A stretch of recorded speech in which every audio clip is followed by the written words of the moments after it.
Let's build on the last video. You've been hypnotized, not by a therapist, but everyday language. This is how. I will show you 3 of my favorite language patterns that we sometimes take for granted and we get influenced by very easily. So listen up. I don't know about you, but sometimes when there is an argument, someone gets to the point when they cannot really win, they cannot do anything with you, and they start accusing you with just some simple things. For example, you always do this. And that is when things get lost. How can someone say that you always do this? Do they know that you do it always?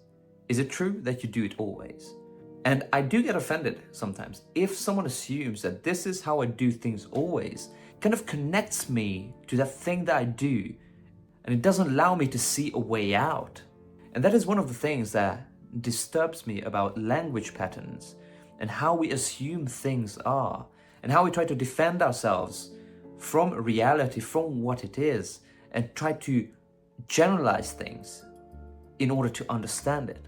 And sometimes we are just trying to hurt someone, or you always do this. See what they are saying to that. But I don't think that's the real good way to go about it, really.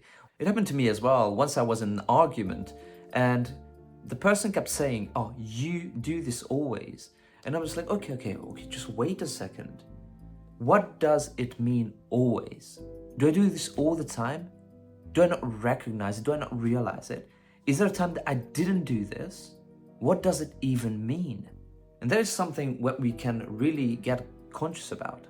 Because these language patterns that I'm going to mention are there in a way that we react to it automatically. We make these assumptions about these and we also use them. And that restricts the reality that we see. If we say that something is always like this, that can be really dangerous. That is some sort of a prejudice towards reality. Because if we simplify it, it is always like that. It probably means that we do not have to look at it again because we know that it always happens. But does it always happen? The language that you use creates the meaning. One of the ways we filter reality through is the language that we speak. Let me explain. There is this tribe called Maidu. It's an American Indian tribe. And interestingly, they only use 3 different words for colors. And as a contrast, a human being can differentiate between 7.5 million different colors. And even in the English language, we only use 8 or 9 main colors. So that is a huge generalization of what that color is. But it is necessary. If you would be presenting 2 cups to an English talking person and a Maidu talking person, let's say we present a yellow and an orange cup to both of them. The English person would say, this is a yellow and an orange cup. Someone from the Maidu tribe would put those 2 cups in the same category. That is how they communicate reality. And I find it incredibly interesting because the language that we use, the possibilities that the language give us, we'll get the internal representation in our heads. And if you watched one of my previous videos, I mentioned there that the more options you have, the better off you will be. The person wins in any situation who has the most options. And most of the time, when we feel frustrated, angry, we just do not see that there are more possibilities. But we choose to restrict our way of seeing the world through those emotions. And we do not see any more possibilities. And that's how emotions are helping you to sort of focus. So this is how we create the meaning, the categories that we put the situations, the objects in that surround us creates the meaning. And the more flexible we are with the structure, with the different categories, the better it will be for us. Because most people argue facts, but are influenced by the frame. So yeah, you can argue that words are like magic spells, and we are influenced by them, even if we do not know about it. They plant assumptions, shape emotions, and shape your identity. Wittgenstein said that the limits of your language are the limits of your world. And that couldn't be more accurate. So you do not only get sort of hypnotized by the language from people who you know personally and intimately. It also comes from mainly authority, the media, and even from yourself. The language that you use with yourself, with others, with your friends, with people around you is influencing what is going to happen.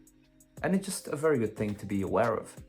In fact, whatever comes, you're going to be taking it as for more granted.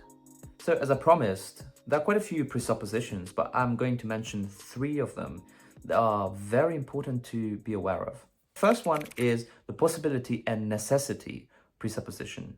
That is when you use these things like I can and I cannot, I shouldn't, I mustn't, I have to, I need to, I might be.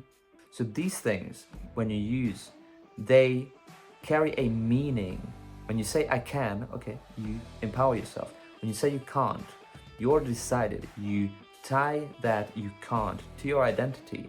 When you use it repeatedly, your brain is going to believe that, no question. When you say you should, it kind of has the implications that you don't really want to, but you kind of feel pushed to. That's what you have to be doing, but you do not really be wanting to do that.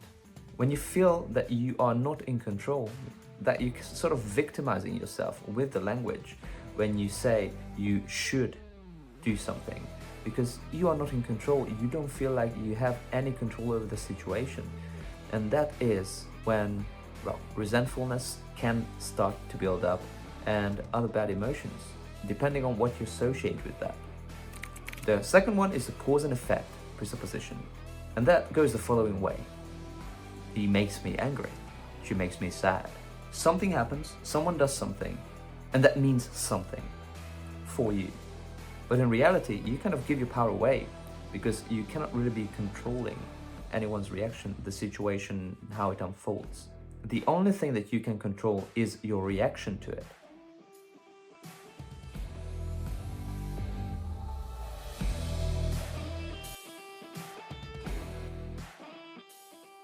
And arguably, because of your beliefs and values, you already decided how that something is going to touch you, whatever it happens. You put these things into categories.